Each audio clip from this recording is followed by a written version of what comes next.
Luke. In chapter 12, we're beginning to move away somewhat from some of the conflicts that Jesus has had with the authorities. In this particular section of Luke's narrative, he relates some of the teachings that Jesus has for us about what a follower of Christ should do, and kind of challenges us. Jesus himself challenges us with a whole new perspective on looking at life.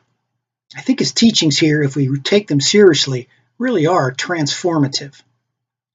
The first challenge that he issues to us is, don't fear bodily death, fear eternal death. I think that's the implication of verses 4 and 5. Don't fear those who kill the body, but fear the one who has the power to condemn into hell. And I know we have an instinctive, natural fear of our lives ending, but Jesus assumes here something after this life. And I think that's what he's challenging us to think about it. There's something more than this bodily existence. And he wants us really to be concerned about that and think about that rather than be always worried about what adversaries there are in this life and how we could lose our life in this life.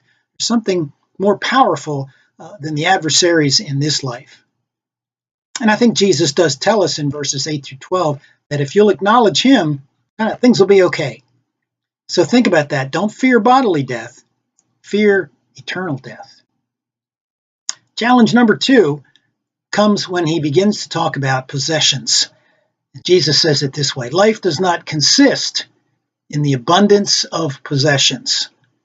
I've heard it sort of jokingly said that whoever dies with the most toys wins. That's maybe a joking way of trying to get across this very point. And it actually begins with a guy who comes to Jesus and wants him to settle an inheritance squabble. Of course, Jesus refuses to do that, but he takes the opportunity to address the problem of violations of the 10th commandment. And that's the one, do not covet. And just to kind of emphasize his point, then he tells a little story about this man who is very wealthy, and his land does produce quite a bit. It produces a lot of extra. And the man decides that he's going to just take what he has, store it up, and he says to himself, let's relax, eat, drink, and be merry, because I've got plenty. To me, that attitude sounds very similar to what some people might say today as party, party, party. Go from one party to the next. Some people even see this as looking for the good life in retirement. And that's not to say we shouldn't be concerned about retirement and still taking care of ourselves. But is that all there is? Life does not consist in the abundance of possessions. Jesus ends that statement by reminding us it's more important for us to be rich toward God. The third challenge, overcoming anxiety.